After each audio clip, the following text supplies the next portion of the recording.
আচ্ছা আপনার আমার যে বন্ধু নিয়ে কাকে দিয়েছেন? ওনাকে দিয়েছেন? ওনাকে না, ওই ছেলেটাকে দিছি। অভিনব উপায়ে ফোন আর টাকা ছিনতাই অভিযুক্ত এই চক্রের অধিকাংশই অপ্রাপ্তবয়স্ক। আমাকে বললো যে 1 মিনিট কথা বলা যাবে। আমি বললাম যে হ্যাঁ কথা বলা যাবে।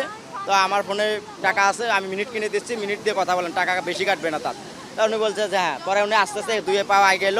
ছিনতাইয়ের শুরুতেই টার্গেট ব্যক্তির কাছে ফোনে কথা বলার জন্য সাহায্য চান তারা। কৌশলে ফোন হাতে নিয়ে কথা বলার ভান করে এগিয়ে যেতে থাকেন নিজেদের সুবিধামতো স্থানে।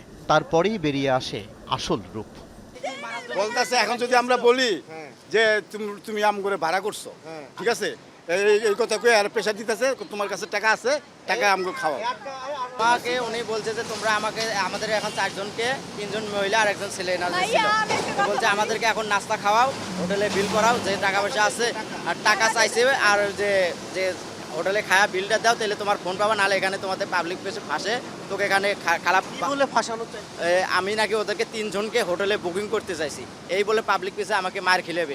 ফোন দিয়ে নিয়ে আসছে আমার মারার জন্য, তারা বড় ভাই আসতেছে, তোর পিঠে নিয়ে এখানে খাবে, তোর কোন বাবা বাঁচাবে। আমাকে এভাবে বলছে, এটা কি অস্বীকার যেতে পারবে না। টাকা পয়সা না দিলে মিথ্যা অপবাদে জড়িয়ে ফেলার অভিযোগ ভুক্তভোগীদের। অনেক সময় মান সম্মানের ভয়ে সর্বস্ব খুইয়ে বসেন তারা। এর মতন একজন ধরবো, আরেকজন ধরবো, আরেক মতন নিরহ মানুষদের আটকে, যে ভাইয়া আমি তো একটু বিপদে পড়ছি, মোবাইলটা দেন একটু কথা বল। এই কৌশল। ফোন না, ফোনটা কথা কইতে মনে করেন ওই যে থেনিছে, এই পর্যন্ত আসা পরে তখন ওই লোক বলতেছে যে ভাই আমার মোবাইলটা দেন। হ্যাঁ, আমি নিয়ে আসি। তারপর বলে যে আমার মোবাইলটা দেন। ওই লোক না, মোবাইল দেওয়া যাবে না, তুমি আম করে ভাড়া করছো, আমরা এই অপবাদ দিয়ে তোমার ফাঁসানো, তোমার কয় টাকা আছে দাও, নাইলে কিন্তু আমরা হোটেলে, নাইলে কিন্তু পাবলিক প্লেসে গিয়ে বলবো তুমি আমাদের হোটেলে নেওয়ার জন্য খুব প্রস্তাব দিচ্ছে। এই ব্যবসা করে এরা রাত্রেবেলা। অভিনব সিন্ডিকেট। এর আগেও নাকি? হ্যাঁ, এর আগেও 3-4 জনের মোবাইল নিচ্ছে এই মোড়ের থেকে। হ্যাঁ, এরাই। জানা গেছে রাজধানীর প্রগতি সরণিতে নিয়মিতই দেখা মেলে এসব কিশোরীদের। বৃহস্পতিবার রাতেও মোবাইল ছিনতাইয়ের মিশনে নামেন তারা, সফলও হন। কিন্তু সড়কে সাধারণের জটলা বেড়ে যাওয়ায় ফোন নিয়ে সটকে পড়ে রাতুল নামের একজন।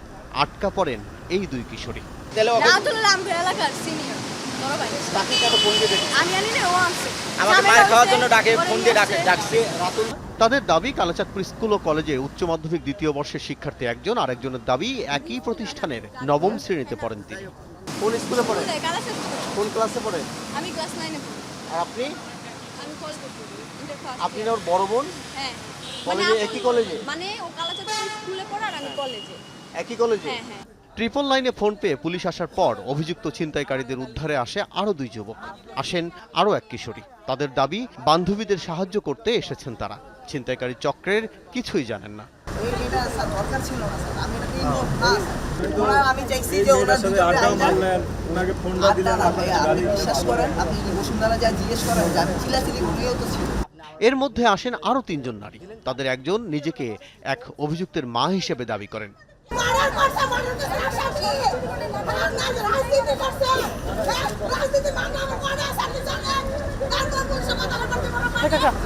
তিন কিশোরী ও 2 যুবককে থানায় নিয়ে যায় পুলিশ।